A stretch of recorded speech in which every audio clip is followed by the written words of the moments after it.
Gaza पट्टी पर Israel और हमास के बीच जारी जंग में इजराइल भले ही पीछे नहीं हट रहा है, लेकिन ये युद्ध उसके लिए बहुत आसान भी नहीं है।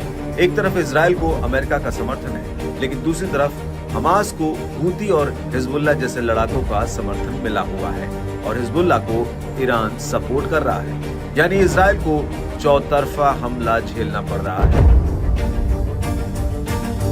कुछ दिन पहले ही 12 मार्च को समूह ने कब्जे वाले सीरियाई गोलान हाइट्स में मानव रहित हवाई वाहन का उपयोग कर एक इजरायली ड्रोन बेस को निशाना बनाया था।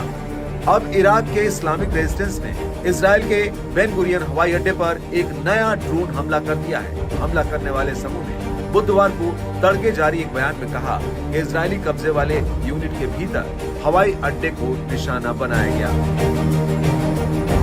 बयान में दावा किया गया कि यह हमला फिलिस्तीनियों के समर्थन में निर्दोष नागरिकों के खिलाफ इजरायली नरसंहार का बदला है। इस समूह ने भूमध्य सागर में इजरायली समुद्री यातायात पर नाकेबंदी लागू करने की भी धमकी दी है और समूह ने रमजान के दौरान भी हमले जारी रखने की प्रतिज्ञा की है। हमला करने वाले इराकी रेजिस्टेंस समूह में अल नुज़बा आंदोलन जैसे गुट शामिल हैं। इस समूह ने पहले इराक से अमेरिकी सेना को बाहर निकालने और फिर इजराइल के खिलाफ हमला करके फिलिस्तीनियों का समर्थन करने की अपनी प्रतिबद्धता की घोषणा की है।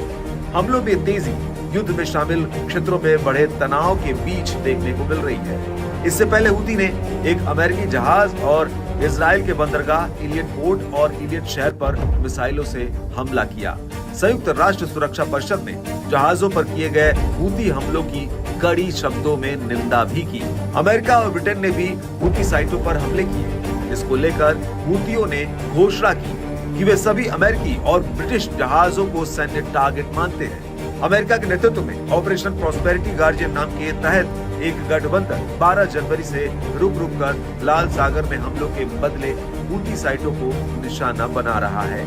आपको बता दें कि लाल सागर तेल और ईंधन के शिपमेंट के लिए दुनिया के सबसे अधिक इस्तेमाल किए जाने वाले समुद्री मार्गों में से एक है, लेकिन हूती हमलों के चलते समुद्र में जहाजों का आवागमन लगभग बंद हो गया है। इलियट पोर्ट के सीईओ गिदोन गोलबर की माने तो हूती हमले शुरू होने से पहले हर महीने उनके पास 12 से 13 जहाज आते और जाते थे, लेकिन अब एक भी जहाज नहीं आते जाते हैं।